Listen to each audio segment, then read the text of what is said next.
Shalom, puji Tuhan, selamat pagi Bapak Ibu Saudaraku yang saya kasih dalam Tuhan Yesus Kristus. Pagi ini pesan Tuhan begitu kuat untuk coba kita responi kaitan dengan pemuridan. Ya, karena itu tema kita adalah gereja yang memuridkan. Kenapa saya perlu menyampaikan tema ini? Inilah salah satu penyebab utama kenapa gereja tidak sehat, tidak bertumbuh dengan baik. Begitu banyak keluhan-keluhan para gembala-gembala bahwa kesulitan-kesulitan yang dihadapi oleh mereka masing-masing, dan jawabannya adalah karena tidak kuatnya dalam hal pemuridan. Berkali-kali tema ini diangkat. Bahkan saya mengundang beberapa pembicara untuk bicara hal ini. Tapi izinkan saya berbagi apa yang pernah saya sampaikan, beberapa hal, tapi kita akan coba memperdalam. Saya harapkan ibadah pagi ini dapat, firman-Nya dapat ditularkan kepada orang lain, sehingga sungguh menjadi berkat. Mulai Oktober, saya akan banyak berbicara tentang kondisi gereja dan akhir zaman. Begitu banyak yang mendesak kepada saya, tolong dijelaskan, karena begitu banyak di YouTube yang membahas tentang antikris, apakah antikris itu sudah ada. Dan salah satu ciri dari antikris adalah sistem yang dibangun, saudaraku, tentang perdagangan, dan sekarang ke Super Indo saja kita sudah mulai sulit, harus pakai aplikasi. Nah, saudara yang saya kasih, saya mencoba untuk membahas, saya tidak bicara tentang pendapat saya, karena saya sebagai pengkhotbah, saya akan membahas ayat-ayat yang menjelaskan itu. Dan saya tidak memaksa, memang ada pandangan gereja tentang primil dan tentang amil, dan ini jadi persoalan juga. Nah, saudaraku, sekarang kita langsung aja ke tema ini, gereja yang memuridkan. Saudara yang saya kasih dalam Tuhan Yesus Kristus, kalau kita melihat gereja, dalam gereja itu ada 3 macam orang yang datang ke gereja. Yang pertama secara biologis, karena orang tuanya memang sudah berjemaat di gereja tersebut, lalu punya anak, lalu anak itu bertumbuh menjadi dewasa, dilayani oleh gereja. Ia dipersiapkan menjadi anggota gereja bertanggung jawab. Ini yang pertama, jadi orang datang ke gereja oleh karena memang secara biologis dari kakek, nenek, bapak sampai ke dia karena bergereja di tempat itu. Yang kedua, perpindahan. Karena kuliah di kota Semarang misalnya, karena ada kerinduan ingin bergabung di sebuah gereja sehingga gereja yang lama ditinggalkan. Atau karena tempat tinggalnya, walaupun kita tidak pungkiri di sini ada jemaat, Bapak Daniel misal jauh, padahal di sana ada gereja yang paling dekat dengan beliau. Lalu dari Ungaran di sini ada 2 keluarga dari Ungaran yang cukup jauh juga mau berbakti. Tapi ada orang-orang memang kepingin pindah, alasan-alasan tertentu. Ya saudaraku, nah lalu sehingga dia minta atestasi meninggalkan keanggotaan gereja yang lama untuk bergabung. Lalu yang ketiga, pertobatan jiwa-jiwa baru. Ini menjadi sebuah tantangan, kenapa saya perlu membahas ini. Dan sangat sedikit, di sini saya bisa mencatat beberapa teman-teman kita yang tadinya di luar Tuhan. Ada beberapa orang di sini yang terima Tuhan Yesus, tapi tidak banyak. Saudaraku, ini adalah hasil dari penyebaran kabar baik, penjangkauan. Orang-orang yang tadinya belum kenal Tuhan dibawa kepada Tuhan Yesus sehingga ada di gereja. Jadi ada 3 macam, karena biologis, karena orang tua, lalu yang kedua karena perpindahan gereja, yang ketiga karena petobat baru. Nah saudara, kemudian kita lihat bagaimana tentang amanat agung. Nah saudaraku, mari kita buka Alkitab kita, ayat yang sudah tidak bosan-bosan, karena saya adalah produk dari sekolah teologi yang injili, yang punya beban bukan hanya memahami teologi injili, tetapi salah satu aplikasi dari Injili itu adalah menjalankan misi amanat agung. Ya, tidak ada artinya mengakui Injili tapi tidak pernah menginjil. Ini hal yang perlu kita pahami. Nah, mari kita lihat dalam Matius 28 ayat 18 sampai dengan ayat 20. Demikian firman Tuhan. Yesus mendekati mereka dan berkata, "Kepadaku telah diberikan segala kuasa di sorga dan di bumi. Karena itu pergilah, jadikanlah semua bangsa muridku, dan baptislah mereka dalam nama Bapa dan Anak dan Roh Kudus, dan ajarlah mereka melakukan segala sesuatu yang telah kuperintahkan kepadamu, dan ketahuilah aku menyertai kamu senantiasa sampai kepada akhir zaman." Amin. Ayat ini seringkali kita baca, ya seringkali kita renungkan. Tapi persoalannya, sudahkah kita membaca? Dalam ilmu pendidikan itu ada 3 aspek. Pertama, aspek kognitif, kaitan erat dengan pengetahuan, ya ilmu yang kita terima. Yang kedua afektif, ya afektif ini apa yang kita pahami, kita hayati dari yang kita pelajari itu. Lalu yang ketiga adalah psikomotorik, kaitan dengan doing. Setelah kita mengerti, mendapatkan informasi, lalu kita pahami, kita hayati, dan kita harus melakukannya. Nah, hal ini sesuatu yang menarik yang dapat kita lihat di sini. Murid-murid mengalami ketakutan karena tekanan politik pada waktu itu. Bahkan, saudaraku, ya mereka bersembunyi, ketakutan yang begitu kuat. Mereka mengalami ancaman-ancaman, ketakutan-ketakutan setelah kebangkitan Yesus. Nah saudara, lalu Yesus datang menghampiri mereka dengan berkata dalam konteks yang lain, damai sejahtera bagi kamu. Nah di sini kita melihat sesuatu yang menarik. Yesus menyatakan dalam ayat 18, Yesus menyatakan siapa dirinya. Beliau ingin menegaskan tentang hakikat keberadaannya beliau bukan hanya sebagai manusia yang sudah rela memberikan diri mati namun dia sudah bangkit. Lalu dia mengatakan baik di bumi maupun di seluruh alam semesta ada dalam kekuasaannya. Jadi di sini kita melihat bagaimana deklarasi. Yesus menyatakan bahwa dirinya memiliki otoritas yang penuh atas alam semesta ini. Dia lebih berkuasa dari para pemimpin dunia. Nah, dasar inilah yang perlu kita pahami ketika kita diperintahkan untuk melaksanakan amanat agung. Siapakah yang memberikan perintah kepada kita? Yaitu pemimpin yang punya otoritas atas alam semesta ini. Kalau ada pemimpin dunia, paling dia berkuasa di negaranya. Dan dia tidak memiliki kuasa atas negara yang lain.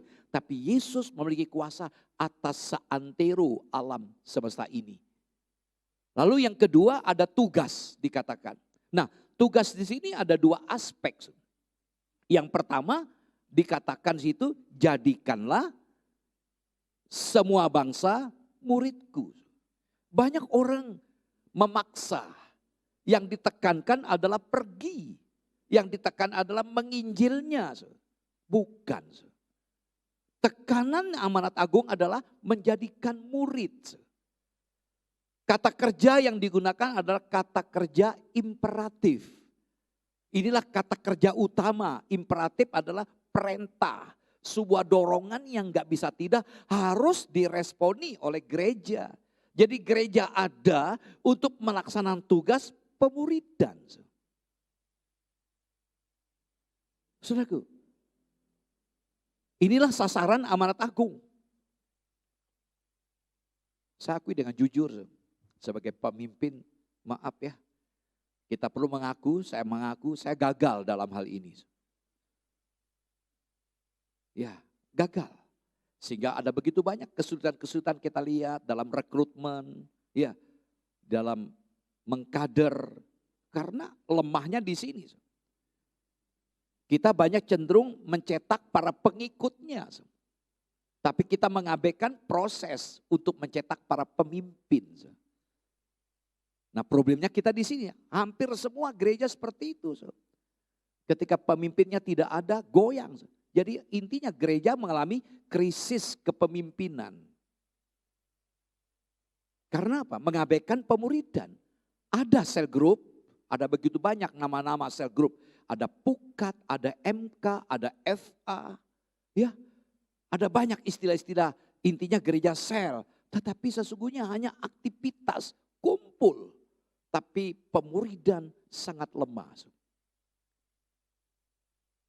Bapak Pendeta Rick Warren di gereja Saddleback di Amerika, beliau membuat sebuah program namanya HOS.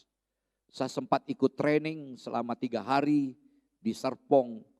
Bagaimana beliau dengan timnya mengajar. Dan begitu hebatnya, luar biasa. Seluruh aspek, teman-teman mungkin pernah membaca tentang buku, ya, Purpose, ya, Driven Life. Itu, nah di situ nilai 5P itu dijalankan dalam cell group. Itu luar biasa. Lalu bagaimana caranya mewujudkan murid ini? Yaitu dengan pergi, baptis, ajar. Nah kata kerja yang digunakan adalah kata kerja partisip. Artinya kata kerja bantu. Jadi untuk menjadikan murid perlu ada caranya. Yaitu dengan pergi, baptis, ajar. Jadi kita perlu dibaptis. Kita perlu di training. Dilatih untuk apa? Untuk pergi. Pergi apa? Untuk menjangkau yang belum terjangkau. Sel group ada untuk menjangkau yang belum terjangkau. Dan inilah sarana yang digunakan untuk apa? Tujuan akhir yaitu menjadikan murid. Saya begitu yakin kalau kita dimuridkan betul-betul, nggak usah diperintahkan, kita akan pergi. Kalau kita betul-betul dimuridkan, kita tidak akan eman-eman untuk mempersembahkan uang untuk misi. Jujur aja. Kenapa kita begitu berat perhitungan untuk mendukung pelayanan misi? Begitu banyak misionari yang begitu berat. Ya. Berat untuk mendukungnya karena kita tidak dimuridkan dengan baik. Lalu yang ketiga ada janji penyertaan. Tuhan menyertai kita. Dalam ayat 20 bagian akhir, senantiasa sampai kepada akhir zaman. Jadi penyertaan Tuhan tidak pernah berhenti dan terus menyertai kita. Dalam Yohanes pasal 14, ya dijelaskan penyertaan Tuhan itu berlaku terus. Karena pendiaman Tuhan, Roh Kudus dalam diri kita itu bersifat permanen, tidak bersifat temporal. Di zaman PL kalau kita tidak berkenan, Roh Kudus itu keluar. Tapi zaman PB tidak, dia terus ada untuk mendampingi saudara dan saya. Jadi yang memberikan amanat agung ini adalah pribadi yang punya otoritas atas alam semesta ini. Dan yang punya otoritas ini menyertai semua orang yang sedang pergi. Kita tidak perlu takut. Saya masih ingat ketika Bapak Daniel mempercayakan saya untuk menyampaikan firman dalam acara Natal di Kodam 4 di Ponorogo. Saya diposisikan dibawa ke ruangan VIP, lalu saya bertemu dengan Bapak Kasdam waktu itu. Saya begitu bangga, Bapak Kasdam kemudian menjadi Kasat. Ya, saya begitu bangga dengan beliau, banyak hal yang beliau ceritakan. Kalau ada kesulitan Bapak Pendeta jangan sungkan. Ketika saya berjalan dengan beliau ada sebuah kebanggaan. Beliau bintang 1, Kasdam bintang 1. Saya berjalan semua audiens menatap ke kami yang sedang berjalan. Ada kebanggaan.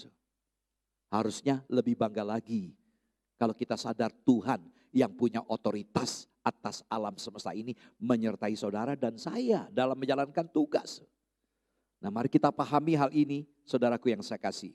Jadi keinginan Tuhan kalau kita melihat dari tugas utama gereja adalah pemuridan.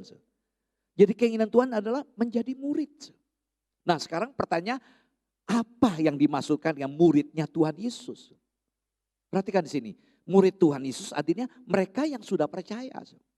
Jadi tidak mungkin dikatakan murid kalau dia belum percaya. Orang tersebut bisa ada di gedung gereja. Saya selalu ingat Bapak Pendeta Stephen Tong dalam acara KKR. Pada mereka yang datang pada dasarnya adalah orang-orang yang ada di gereja. Begitu kaget ketika beliau altar call untuk menerima Yesus. Yang pernah ke gereja, maju ke depan ambil keputusan. Bahkan seorang hamba Tuhan yang saya kenal, beliau sudah almarhum, bahkan mendirikan sebuah STT. Ya, 14 tahun setelah menjadi pendeta. Jadi pendeta, punya sekolah teologi, dipakai Tuhan dalam bidang misionari, bidang misi. Baru terima Yesus. Aneh kan? Karena gereja tradisi dari sebuah daerah. Karena sejak sono dari lahir sudah Kristen. Tapi rupanya belum terima Yesus. Jadi ini hal-hal yang menarik. Mengapa Bapak Saudaraku yang masih punya anak kecil, diarahkan anak-anak jangan sekedar mikirkan sekolah minggu atau ke gereja. Betul-betul beliau, anak-anak ini bisa mengambil keputusan meyakini bahwa Yesus itu Tuhan Juru Selamat pribadi. Mengapa saya sangat concern dengan apa yang dilakukan FMI. Kalau PI selalu ditekankan terima Yesus. Selalu ada tantangan. Terima Yesus sebagai Tuhan Juru Selamat pribadi.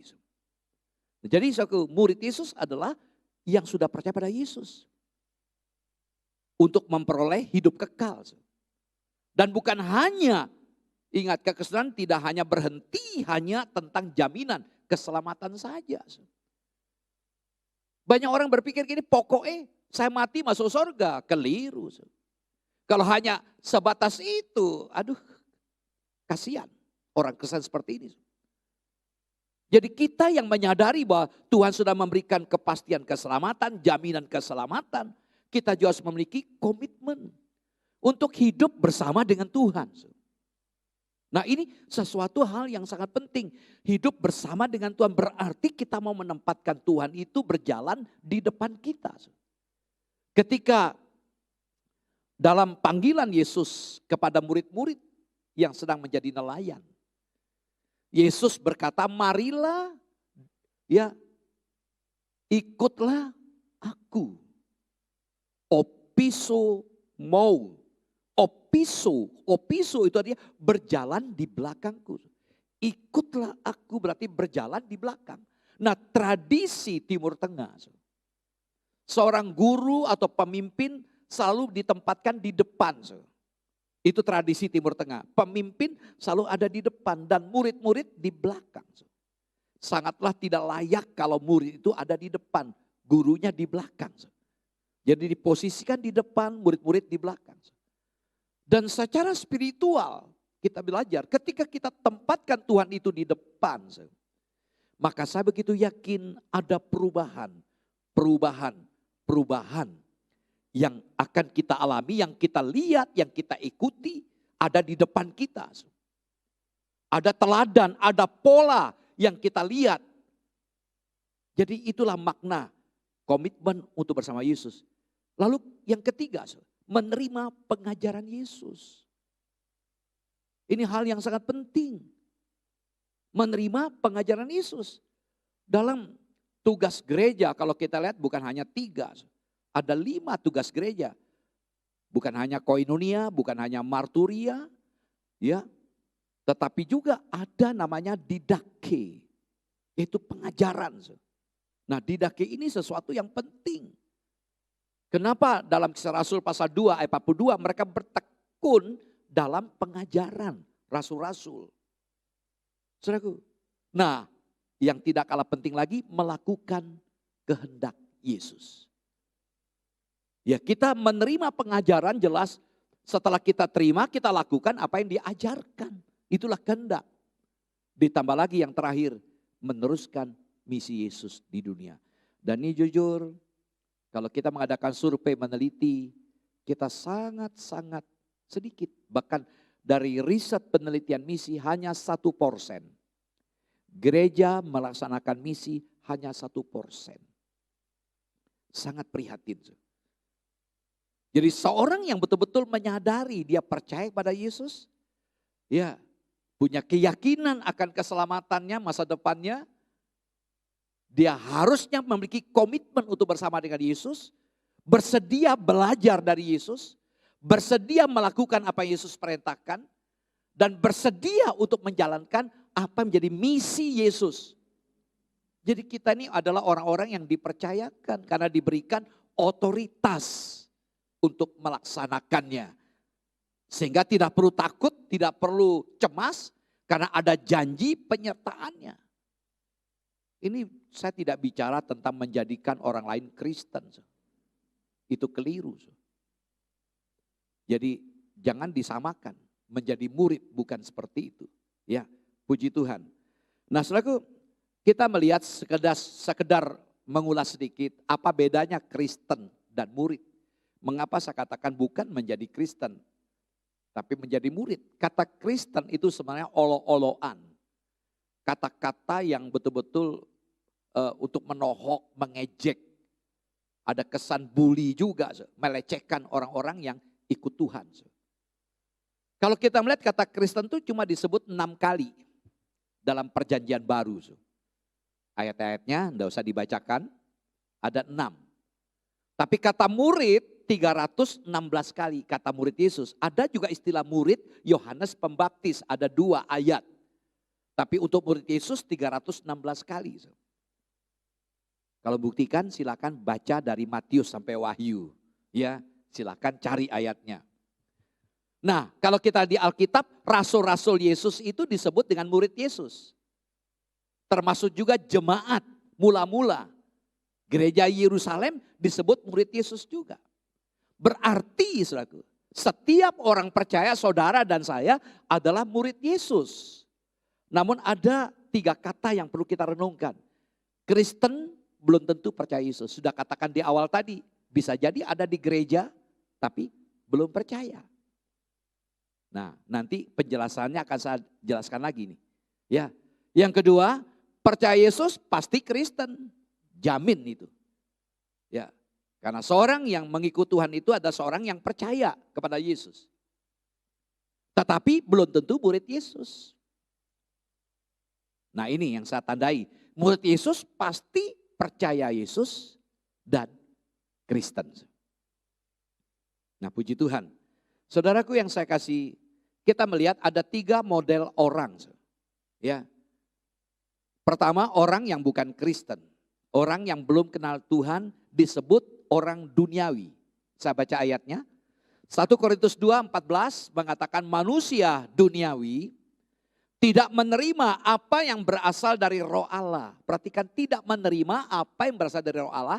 Karena hal itu baginya adalah suatu kebodohan. Orang-orang Korintus, dia begitu banyak terhisap dengan ajaran filsafat dari Gnostik yang menekankan hikmat manusia, kepintaran manusia. Sehingga kita tahu budaya Yunani yang begitu kuat pada waktu itu yang sangat menekankan kepintaran manusia. Yang belajar sejarah ada namanya Hellenism. Itu budaya Yunani luar biasa. Jadi mereka berkata kalau percaya pada Yesus itu bodoh. Nah, itu disebut dengan oleh Paulus manusia duniawi. Dan manusia duniawi dikatakan tidak dapat memahami apa yang berasal dari Roh Allah. Sebab hal itu hanya dapat dinilai secara rohani. Saudara, sebelum saya bertobat, baca Alkitab, sepertinya nggak ada artinya apa. Baca-baca nggak bisa nangkap. Karena apa? Pikiran saya belum rohani. Sekarang kalau saya baca, saya betul-betul menghargai Tuhan seperti berbicara kepada saya. Jadi sangat beda ketika saya baca buku-buku yang saya punya buku rohani banyak. Sangat beda ketika baca buku-buku rohani dengan baca Alkitab, sangat beda. Nuansanya, suasananya berbeda. Karena apa? Sudah menjadi manusia rohani. Nah, manusia duniawi suruh baca ini enggak mudeng. Apa-apaan ini? Lalu kita lihat yang kedua. Nah, di sini adalah orang Kristen duniawi. Kenapa disebut Kristen? Dia Kristen, dia percaya, tetapi dikatakan duniawi karena hidupnya dikuasai oleh si aku. Gereja Korintus gereja yang ribut, bertengkar. bertengkar, bikin geng-geng, kelompok-kelompok. Mereka betul-betul memang pengikut pendeta, bukan pengikut Tuhan. Mereka bangga, yang bangga dengan Apolos, karena Apolos khotbahnya bagus, ikut Apolos. Yang bangga dengan Petrus, mereka ikut Petrus. Yang bangga dengan Paulus, mereka ikut Paulus. Jadi mengelompok-ngelompok, bukan kelompok sel di sini. Mereka berantem tidak akur. Karena itu disebut dengan Kristen duniawi. Saya baca ayatnya, 1 Korintus 3 ayat 1, dan aku saudara, pada waktu itu tidak dapat berbicara dengan kamu seperti dengan manusia rohani. Tetapi hanya dengan manusia duniawi yang belum dewasa dalam Kristus. Jadi diajak bicara rohani pasti mutar ke tempat yang lain. Dulu adik-adik mahasiswa sekarang sudah jadi bapak-bapak, ibu sudah punya keluarga masing-masing. Ya, pokok kalau ketemu dengan saya diskusinya Alkitab. Sampai kadang-kadang karena saya tidur di gereja waktu itu datang, Kak mau ngobrol-ngobrol. Yang diobrolin tentang firman Tuhan. Sehingga saya tidak heran mereka bertumbuh. Rata-rata mereka pemain musik. Sehingga saya lihat dari hidup mereka kalau latihan musik. Karena dulu dengan sekarang agak beda. Teknologinya sekarang lebih canggih. Ya, saya beli kaset atau mereka cari kaset. Mereka latihan bisa sampai 6 jam. Mereka berlatih. Sampai musiknya, aransemennya sama dengan di kaset. Itulah buah-buah yang saya lihat. Tapi kalau ada orang yang belum rohani diajak untuk bicara hal yang rohani nggak bisa karena pikirannya belum nyambung. Karena egonya masih begitu kuat. Yang ketiga, kita lihat adalah orang Kristen yang dikuasai oleh Kristus. Oke, maaf tadi saya kurang menjelaskan. Kita lihat yang pertama tadi, saya kembali. Jadi saya harus keluar dari mimbar ya. Kita lihat di sini. Jadi orang yang duniawi, salib Yesus di luar. Akunya dominan. Kemudian kita lihat. Orang Kristen duniawi. Salib di dalam. Dia percaya Yesus. Tapi akunya masih bertata di atas kursi dalam hatinya. Lalu yang ketiga kita lihat. Inilah orang Kristen yang rohani. Yesus yang bertata. Akunya taruh di bawah. Nah, saya baca ayatnya di sini. 1 Korintus 2:15, tetapi manusia rohani menilai segala sesuatu. Tapi ia sendiri tidak dinilai oleh orang lain. Artinya dia menanggalkan dirinya. Dia tidak mempersoalkan dirinya lagi. Dia tahu dirinya berharga. Mau diapain oleh orang lain.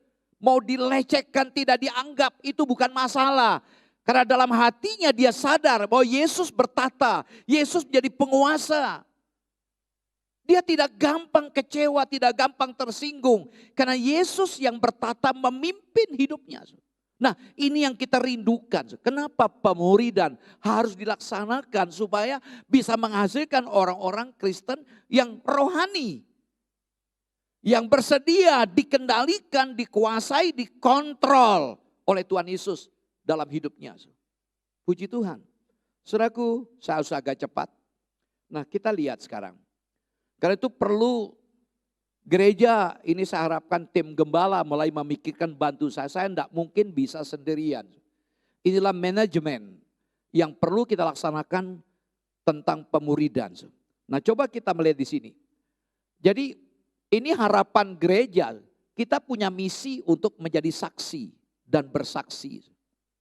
Nah, dari yang kita lakukan nih, ketika orang yang kita jangkau, tadi kita lihat ada 3 model orang yang datang ke gereja secara biologis, yang kedua perpindahan gereja, yang ketiga petobat-petobat baru, jiwa-jiwa baru. Nah, lalu kita menghasilkan jiwa baru, ada petobat.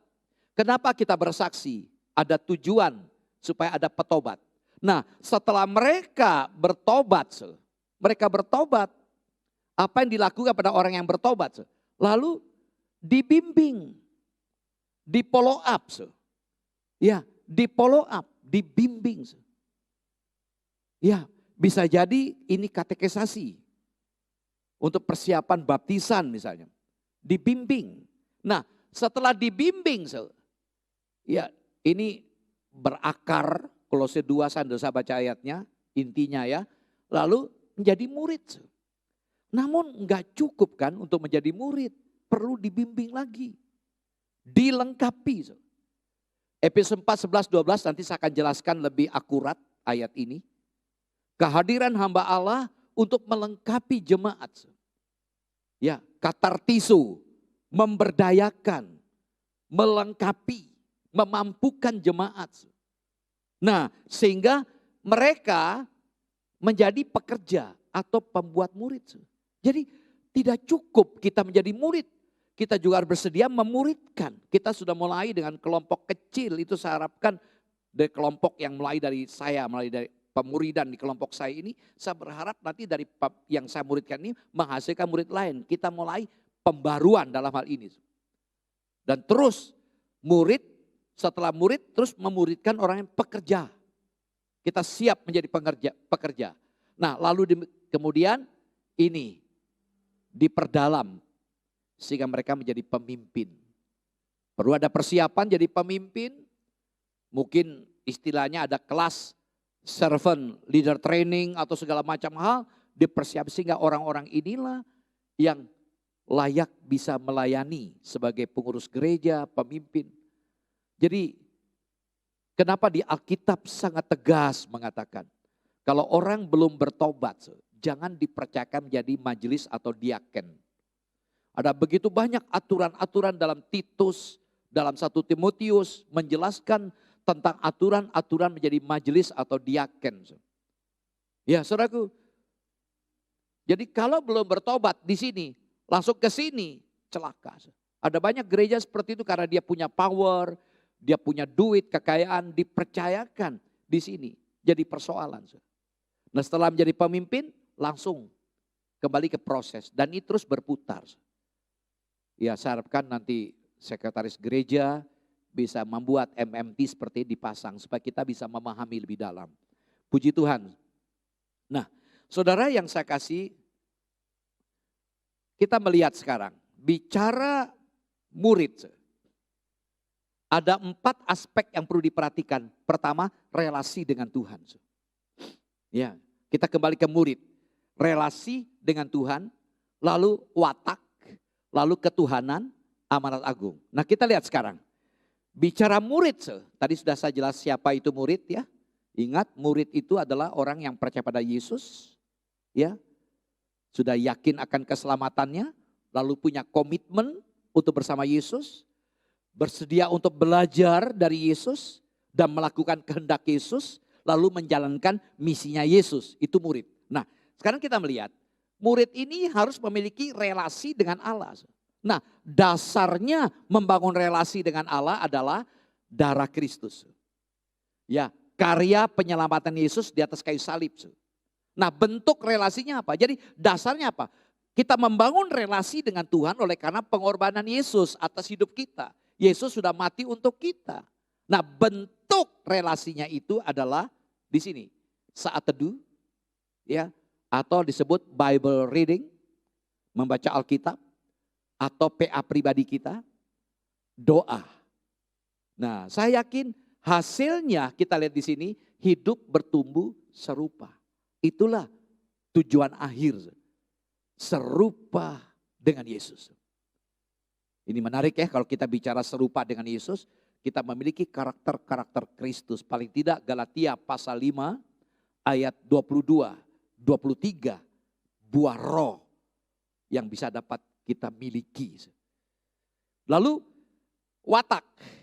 Dasarnya watak ini adalah dewasa dalam Kristus. Saya begitu yakin loh, relasi kita dengan Tuhan Yesus di sini akan membentuk watak kita sehingga kita dewasa.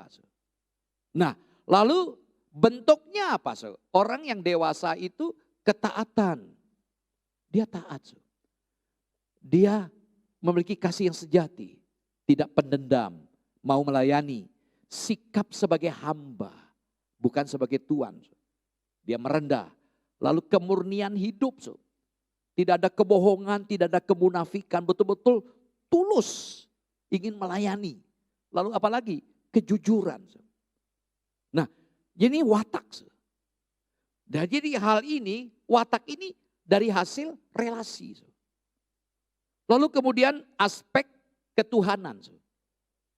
Ya pertanyaan adalah kenapa ada orang Kristen yang masih akunya tinggi. Karena Yesus bukan sebagai Tuhannya. Karena itu saya perlu sampaikan ini. Nah dasarnya apa? Yesus adalah Tuhan. Saya begitu yakin ya kalau kita mendasari ketuhanan dalam hidup kita berdasarkan Tuhan Yesus sebagai Tuhan. Nah kita melihat ini. Bidangnya apa? Kita akan menyingkirkan ego kita.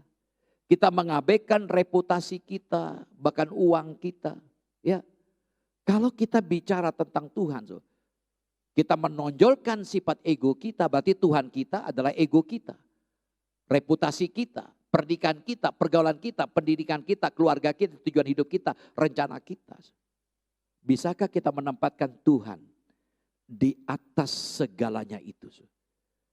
Rasul Yohanes berkata, jangan ada idols, penyembahan berhala dalam hidup kita. Saya itu yakin kita sudah tidak menyentuh penyembahan berhala. Ya kita sudah menyembah Yesus, tetapi bicara berhala, idols yang kita idolakan dalam hidup kita itu adalah apa? Sesuatu yang bisa menyingkirkan Yesus dalam hidup kita. Hobi kita. Mungkin nonton film sampai kita abaikan hobi kita. Karena kita sibuk dengan hobi kita, kita abaikan Tuhan dalam hidup kita. Itu sama dengan berhala. Kesibukan kita akui bahwa bekerja itu tanggung jawab. Tapi kalau kita mengabaikan Tuhan, kita sudah berhala. Ya. Di Korea Selatan saya amati. Kenapa sehabis ibadah gereja Korea Selatan itu mereka melakukan cell group. Saya mengikuti ada 8 tahun berkunjung ke sana berturut-turut. Saya amati setelah ibadah, lalu ngelompok. Karena memang gerejanya gede, kita kelompok-kelompok. Hanya 12 orang, G12. Jadi G12, kumpul, saya ikut nimbrung, sel group, tidak ada makanan, paling ada buah, stroberi, itu saja sambil nyemil. Mereka mengupas apa yang pendeta khotbahkan tadi, didiskusikan, ada kesulitannya, ada hambatan, ada kesaksian bisa dibagikan. Sesuatu yang menarik. Kenapa mereka bikin hari Minggu? Karena hari lain mereka sibuk kerja. Tapi mereka mau berikan waktu mereka, tapi ibu-ibu. Gereja Yoido Full Gospel Church, itu gereja Choyonggi. Kenapa begitu besar, kuat? Karena sel grupnya. Siapa pemimpinnya? Ibu-ibu. Karena mayoritas ibu-ibu ini tidak bekerja, suami yang banyak bekerja. Di mereka ini yang memimpin sel grup. Gereja bertumbuh sampai 800.000 anggota gereja. Luar biasa. Minggu yang lalu Bapak pendetanya meninggal dunia. Tapi sudah ada pendeta pengganti disiapkan semuanya dari dulu. Waktu saya berkunjung 2008, Bapak Yonggi Cho memperkenalkan calon penggantinya. Ya, sudah dites, dikirim ke Jepang, kirim ke Amerika, di Los Angeles, lalu berhasil, lalu beliau katakan, inilah calon pengganti saya. Nah, saudara, lalu kemudian kita melihat, lalu amanat agung. Dasarnya apa? Perintah Allah. Jadikan sebab bangsa muridku, itu perintah, bentuk imperatif. Jadi ini perintah. Nah, perhatikan, kita sadar nggak gampang melaksanakan perintah, kita percaya Roh Kudus memampukan. Bentuknya apa? PI pribadi. PI pribadi. Kita mulailah kontak siapa yang perlu kita jangkau. Lalu pemuridan. Yang kita PI, kita muridkan. Itu berjalan. Nah, saya harapkan ini bisa menjadi perenungan kita. Ya. Saudara, nah sekarang kita masuk, tinggal sedikit aja saya sampaikan ini. Inilah sistem yang luar biasa dibangun oleh Paulus di gereja Efesus. Mari kita lihat ayatnya, kita baca, nanti tidak perlu saya baca lagi. Efesus pasal yang keempat. Ayat 11 sampai dengan ayat 16 sekaligus, memang sorotannya sampai ayat 15. Saya bacakan Efesus pasal 4 ayat 11 sampai dengan 16.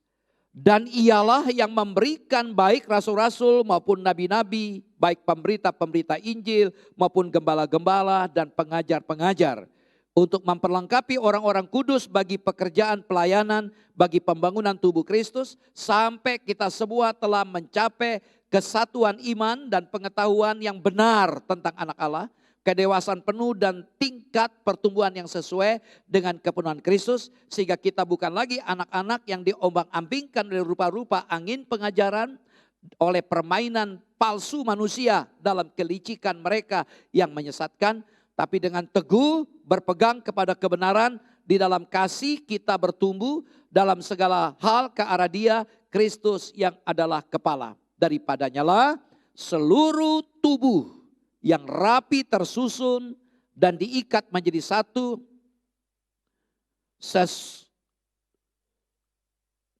diikat menjadi satu oleh pelayanan semua bagiannya, sesuai dengan kadar pekerjaan tiap-tiap anggota, menerima pertumbuhannya dan membangun dirinya dalam kasih. Amin. Coba kita lihat ayat-ayat ini.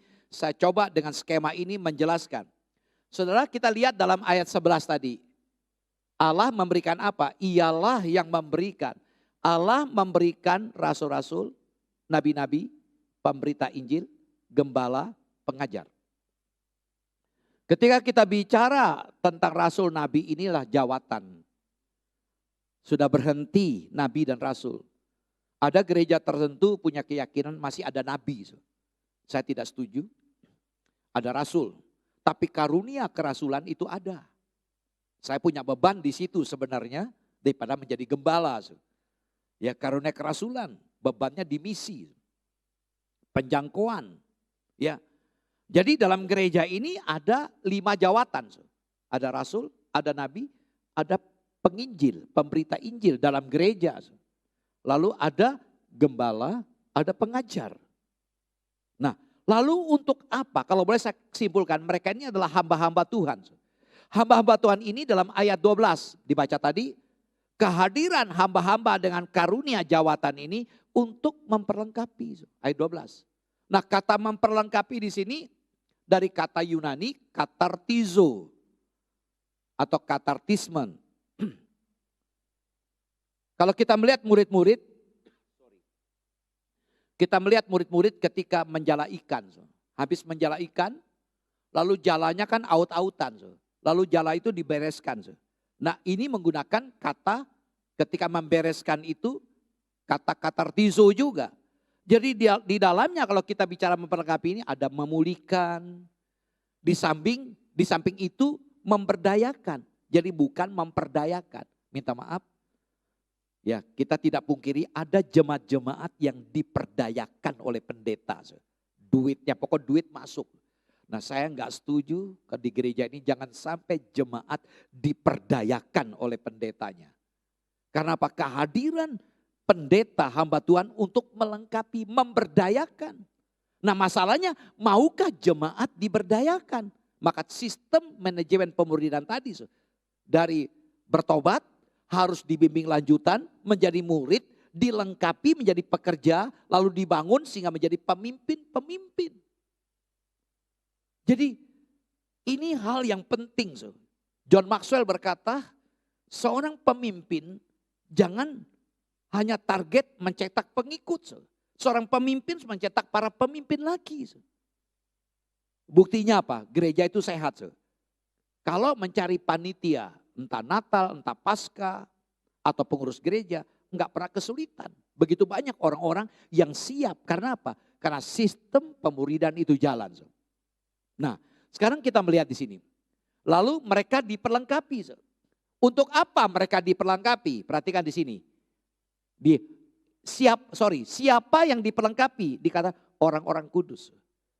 Jangan salah terima ya. Oh, saya ini kan bukan orang dari kota Kudus.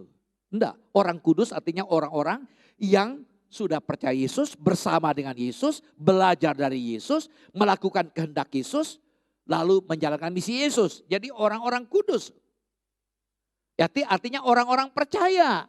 Nah, untuk apa orang-orang percaya ini dilengkapi? Mereka dilengkapi untuk pekerjaan pelayanan, pembangunan tubuh Kristus. Jadi aspek dua ini nggak bisa lepas. Jadi melayani di gereja lalu menjalankan misi. Dua aspek ini. Internal dan eksternal. Lalu dikatakan apa?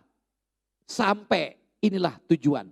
Telah mencapai dalam ayat selanjutnya. Telah mencapai kesatuan iman, pengetahuan yang benar tentang anak Allah, kedewasaan penuh, tingkat pertumbuhan sesuai dengan kebenaran Kristus. Nah, 4 hal ini coba saya akan jelaskan. Tapi paling tidak saya ulangi lagi. Jadi adanya hamba Tuhan di gereja untuk melengkapi jemaat supaya mereka pekerjaan pelayanan, pembangunan Kristus, tubuh Kristus. Jadi dalam jemaat dia membantu hamba Tuhan untuk membina jemaat. Jadi gembala-gembala, ya lewat cell group dan siap juga menjalankan misi. Sampai menghasilkan 4 hal ini.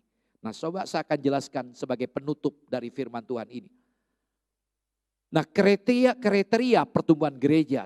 Jadi gereja bertumbuh itu kalau gereja itu betul-betul menyiapkan jemaatnya. Menyiapkan jemaatnya dengan dilengkapi. Sistem yang dibangun sebelum terjadi COVID memang bagus sekali. Ada audisi, diumumkan siapa yang ingin rekrutmen. Ada audisi melihat bakat, kemampuan, talenta.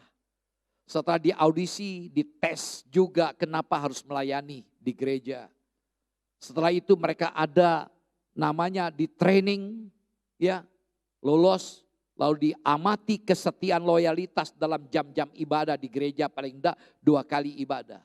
Setelah lolos dalam 3 bulan dan on job training. Lalu mereka ikut training leadership kepemimpinan. Baru semester depannya baru bisa melayani. Tapi karena kesulitan akibat jarak dan kesulitan tatap muka itu berhenti 2 tahun ini. Kita rindukan ini berjalan dengan sistem yang lain. Terus terang mengapa saya beban untuk bulan Oktober membahas tentang akhir zaman. Kita semua sudah berubah. Saya aja nggak pakai masker ini kagok, canggung. Nyetir mobil, makan tuh lepaskan masker, ada sesuatu yang salah kalau nggak pakai masker. Sistem sudah berubah, sistem digital.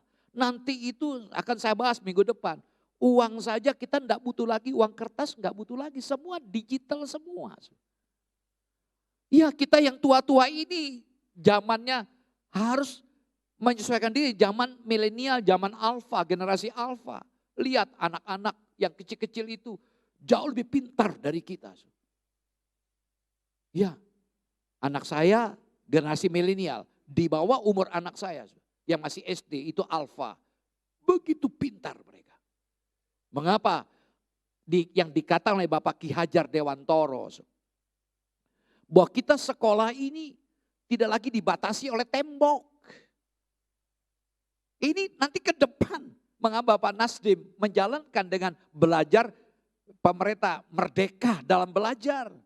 Kebetulan minggu Senin besok saya mengajar tentang hal ini. Ya. Dan tidak dibatasi oleh guru kita, siapapun bisa belajar. Saya pernah ditegur anak saya, Papi apa enggak pelajari tentang COVID? Anak-anak canggih, dia cari, searching. Lewat Google, apa saja. Tadi malam saya bikin kesalahan, microwave hampir terbakar. Tapi karena sudah ketularan anak-anak, ya saya buka HP saya. Saya coba searching, cari, ketemu. Besok Senin saya servis, saya bingung siapa yang bisa servis. Untung belum sampai terbakar, saya cabut langsung.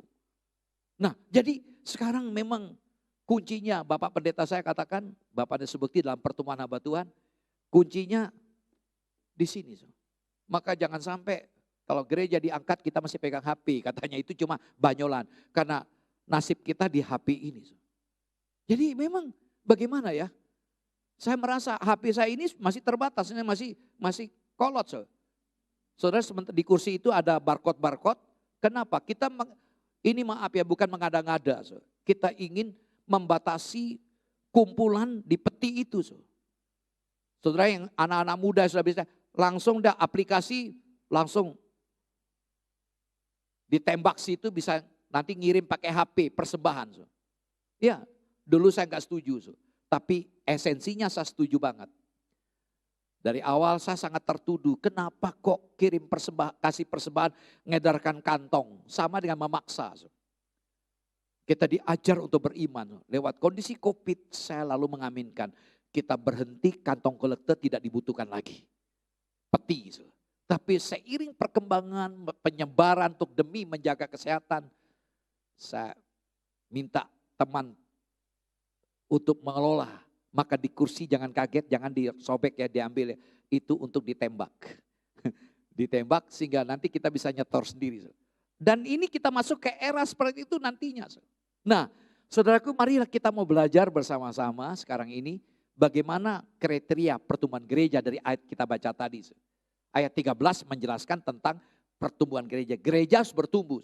Nah, ada 4 aspek. Pertama, kesatuan iman. Nah, bicara kesatuan iman sini, ini bukan bicara tentang lagi percaya Yesus. Karena kita sudah dimuridkan. Kesatuan iman sini adalah semua orang yang sudah percaya. Nah, iman berarti tingkat kepercayaan. Semua sudah percaya, tapi persoalan kita adalah tingkat kepercayaan.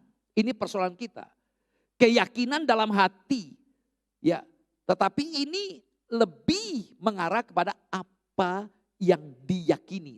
Jadi di sini bukan bicara tentang kualitas atau tingkat keyakinan. Oh, saya sudah percaya. Bukan. Tapi apa yang diyakini. Inilah persoalan kenapa terjadi perpecahan gereja dengan tentang apa yang diyakini. Berapa gereja sinode heboh masalah konsep kristologi. Lalu karena ditentang oleh sinodenya, dia keluar dari sinodenya. Karena apa yang dia yakini. Jadi ini sekali lagi, ini bukan bicara tentang tingkat keyakinan, kepercayaan.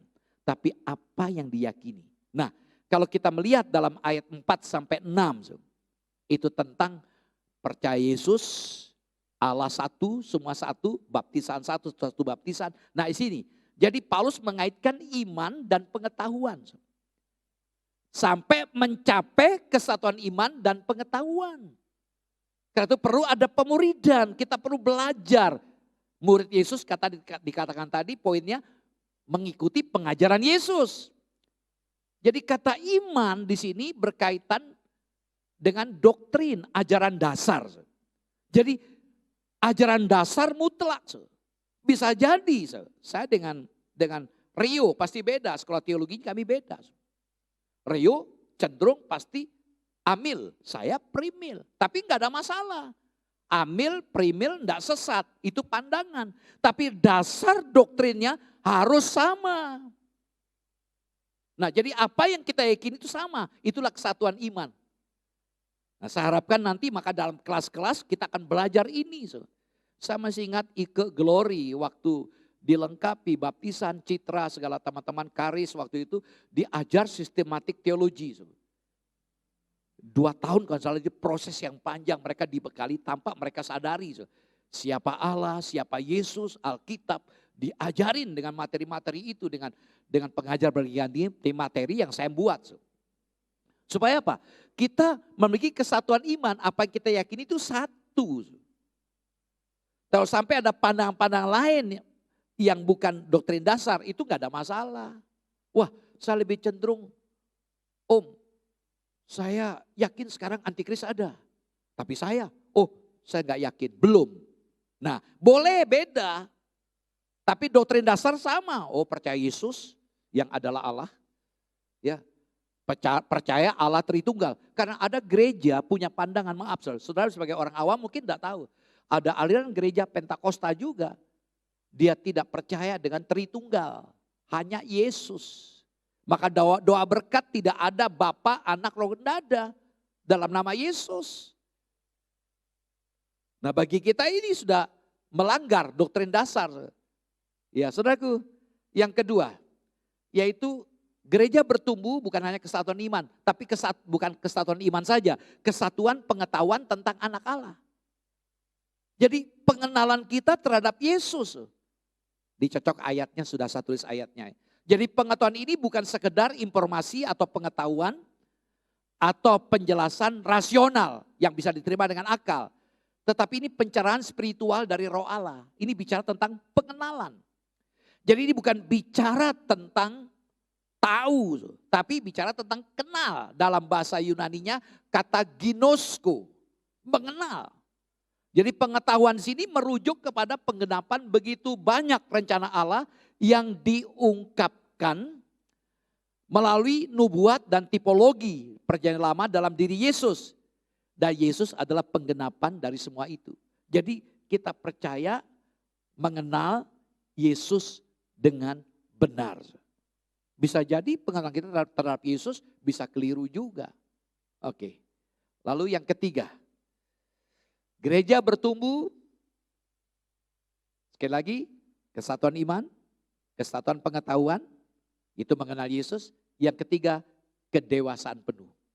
Nah, bicara penuh dari kata teleios. Kata teleios itu berarti dewasa, sempurna atau matang. Ya. Nah, ide dasarnya adalah dalam ayat tadi, ayat 13c, sudah mencapai tujuan atau kapasitas sesuai yang direncanakan. Ada kematangan. Jadi kedewasaan penuh ini merujuk pada proses tujuan akhirnya adalah menjadi serupa dengan Tuhan Yesus. Jadi orang yang bertumbuh dia harus dewasa. Kenapa dewasa? Karena ada pertumbuhan. Nah persoalan kalau tidak bertumbuh pasti nggak dewasa. Keserupaan itu bersifat menyeluruh dan utuh. Teleios. Ya, lalu yang terakhir yang keempat. Nah ini sepertinya mirip dengan yang ketiga tadi, yang kedua. Di tingkat pertumbuhan yang sesuai dengan kepenuhan Kristus. Yang ketiga juga ada bicara nyinggung kepenuhan. Nah inti pesan dalam ayat 13d ini berbagi kemenangan dengan Tuhan Yesus. Artinya sama seperti Yesus sudah mengalahkan segala kuasa dan memenuhkan segala sesuatu diungkapkan dalam pasal 1 ayat 20-23. Demikian pula akhir dari penyerahan rohani gereja. Yesus sudah turun ke tempat yang paling dalam, lalu naik ke tempat paling tinggi untuk memenuhkan semuanya itu. Efesus 2:8-10. Ya, kita bisa beriman percaya, maka gereja pun akan aman bersama dengan dia. Meskipun kita akui bahaya, tantangan ada. Tapi kita akan aman karena Yesus sudah memberikan kemenangan kepada kita. Nah biarlah kita alami kemenangan ini bersama dengan Tuhan Yesus. Nah lalu closing ayat 14. Kita 14. Saya belum mengambil aplikasinya ya. Saya berikan fakta-fakta, data-data dari Alkitab. Lalu pentingnya pertumbuhan rohani. Tadi pentingnya pertumbuhan gereja. Sekarang pentingnya pertumbuhan rohani. Ayat 14 setelah dijelaskan ayat 13 lalu ayat 14 sehingga. Berarti ini akibatnya. Kata sambung. Menyiratkan tujuan atau hasil. Jadi ayat 13 yaitu tingkatan keyakinan iman, tingkatan iman ya. Lalu apa?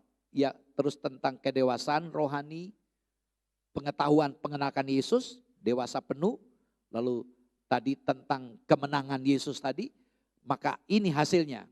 Ya, pertumbuhan rohani yang sehat akan melindungi gereja dari ajaran sesat dan dihindarkan dari kejatuhan. Jadi kalau kita bertumbuh, intinya apa? Kalau kita bertumbuh, apa yang kita yakini itu benar, ya kesatuan iman benar, kita dewasa. Dalam 14 dikatakan kita tidak lagi seperti anak-anak. Ya, yang gampang disesatkan anak-anak yang masih kecil. Lihat kita pegang apa itu kabel cocokan di listrik itu. Anak-anak kecil kadang-kadang nggak tahu itu bisa membahayakan dia. Ada banyak kejadian anak sampai kesetrum karena dia nggak tahu. Ingin pegang karena anak-anak punya kecenderungan untuk meniru. Nah itulah gambaran kita. Kita kalau masih anak-anak gampang disesatkan. Dan sekarang maaf begitu banyak pengkhotbah amatir. Yang bisa kita lihat di channel YouTube. Tanpa sadari kita bisa aminkan, amin. Kita tidak sadari bahwa itu bisa menyesatkan kita. Jadi kalau gereja bertumbuh tidak gampang. Karena itu pertumbuhan bukanlah pilihan. Harus bertumbuh, itu keharusan. Nah, kenapa kita perlu bertumbuh? Ya karena supaya kita dewasa. Sehingga kita tidak gampang disesatkan. Saudaraku, dalam 14 dijelaskan bagaimana bahaya kesesatan. Cukup menakutkan. Paulus menggambarkan seperti badai di tengah laut dikatakan. Yang mampu mengombang-ambingkan perahu ke sana kemari. Bayangkan, yang biasa ke laut mungkin naik sampan atau perahu diombang-ambingkan. Saya pernah mengalami penyeberangan dari Lombok menuju ke Bali. Ya, biasanya hanya 4 jam sampai hampir 6 jam diombang-ambing arus. Menegangkan. Diombang-ambingkan ke sana kemari. Membawa perahu itu mengikuti arahnya. Itulah gambarannya. Jadi salah satu faktor yang membuat kesesatan begitu berbahaya, yaitu kelicikan para pengajarnya. Tanpa sadari, karena kita disebut anak-anak yang gak bertumbuh, kita diombang-ambingkan. Karena itu sebuah ajakan, alamilah pertumbuhan rohani. Artinya utuh, teleos, memiliki kematangan. Sehingga kita mampu mendeteksi, oh ini enggak benar kok, ini enggak benar. Kalau kita sudah memiliki kesatuan iman, kita enggak gampang digoyangi. Karena kita sudah punya keyakinan dasar, doktrin dasar sudah kita pegang. Ini enggak benar loh. Kita punya kepekaan, kita punya kemampuan untuk berkata tidak kepada yang enggak benar. Nah ini bisa dimungkinkan ketika kita bertumbuh. Nah saudaraku, saya menutup dengan beberapa ayat 2 Korintus sebagai ayat terakhir. 2 Korintus sebenarnya gambaran ini saya mau sampaikan dalam beberapa poin dalam beberapa hari karena saya ingin menutup tentang gereja hari ini. Kita lihat 2 Petrus pasal 1.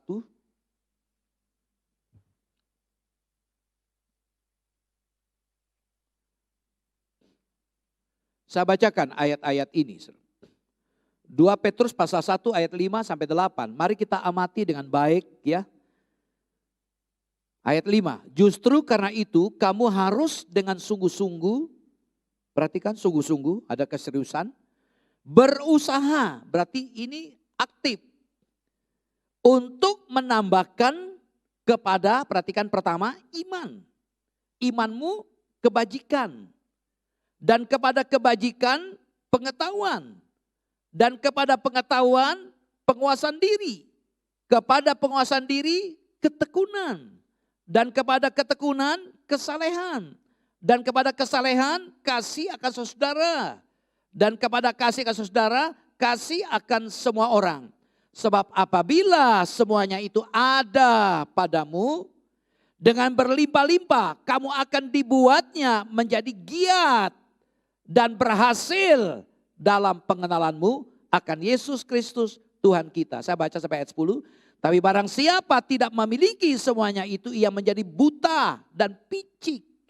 Karena ia lupa bahwa dosa-dosanya yang dahulu telah dihapuskan. Karena itu saudaraku, perhatikan, berusahalah sungguh-sungguh supaya panggilan dan pilihanmu makin teguh.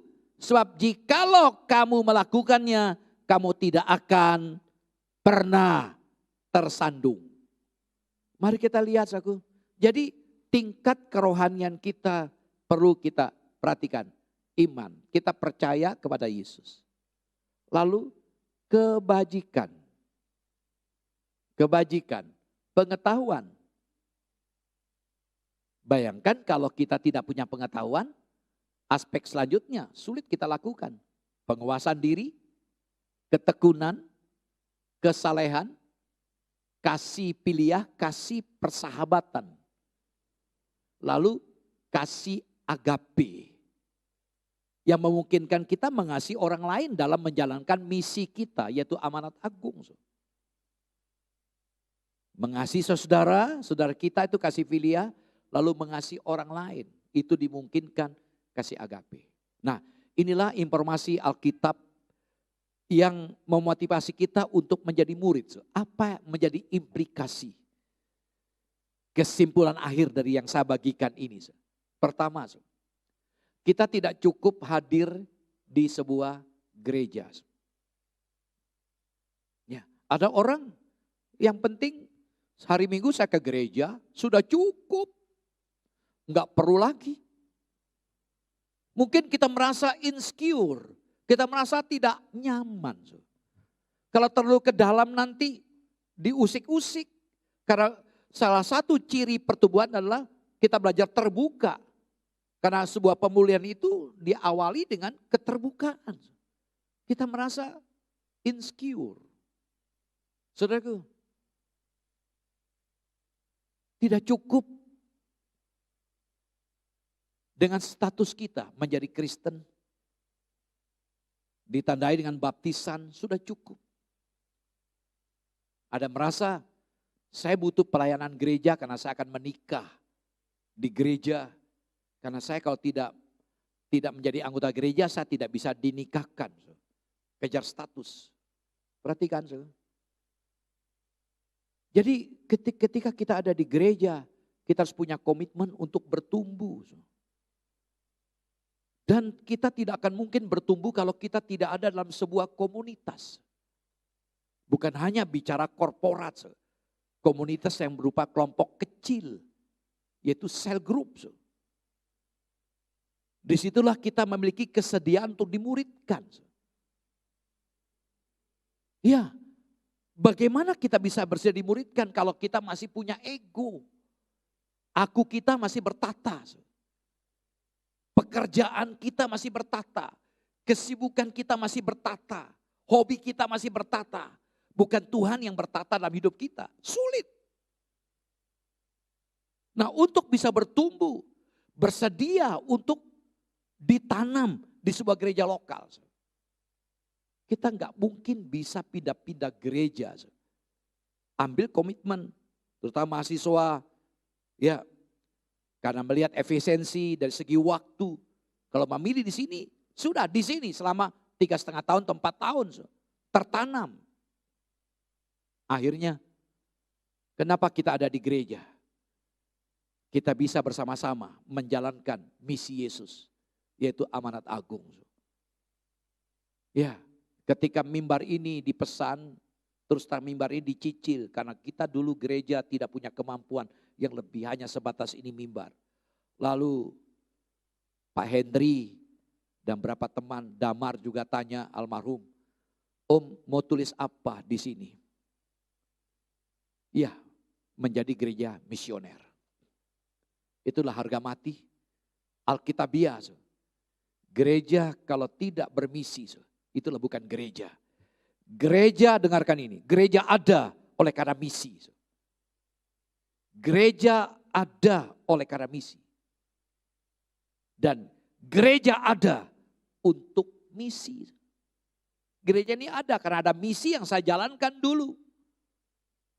Bersama dengan teman-teman lama dari sekolah minggu, Ibu Supi, ya, Ibu Tona, ya, berapa teman-teman dari pos sekolah minggu, terus pos di rumah Bapak Jumingun, di rumah Tante Hadi, lalu ada tempat kecil di situ.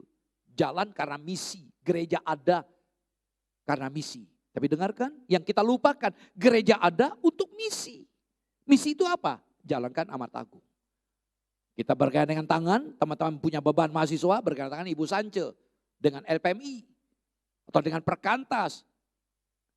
Kaitan dengan pemuridan, bisa dengan navigator atau pemuridan di gereja. Untuk sending, pengutusan misi, kita bisa, kita punya banyak. Ya, yang terjun dalam bidang pendidikan. Saya punya teman sekarang luar biasa, adik kelas saya, Ibu Lani. Dia buka sekolah di Papua. Gereja besar di Surabaya, suaminya Bapak Daniel Tumber. Dan banyak di Papua. Teman saya cerita, Aduh Pak, saya lihat Ibu Lani luar biasa. Beda suku, tapi lihat orang Papua, dia peluk, dia cinta. Sudah banyak sekolah-sekolah didirikan, beban pendidikan. Misi itu bukan hanya bicara hanya tentang pewartaan kabar baik. Sarana-sarana penunjang untuk misi. Ada banyak hal yang bisa kita kerjakan. Dengarkan, so. Jangan kita berkata gereja kita nggak bisa apa-apa. Dengarkan di Alkitab. Sebenarnya saya mau sampaikan di Oktober, gereja Antioquia. Gereja Antioquia bukan gereja besar, gereja kecil. Tapi gereja kecil menggoncangkan dunia. Mengutus Paulus dengan Barnabas. Dua orang ini diutus pergi. Kemudian Paulus dengan Silas. Ini kita rindukan. Dan ini sudah banyak terwujud. Para alumni diutus beberapa tempat memberikan banyak pengaruh. Pak Agus sudah pernah pergi ke Kutai Barat, Kubar. Di mana situ ada Franz. Memberikan warna di sana, di Kutai. Saudaraku, dari Balikpapan butuh waktu 10 jam naik travel. Begitu jauh. Jalan pengaruh, walaupun mereka sudah kerja, mereka menjalankan misi apa yang mereka terima di gereja ini.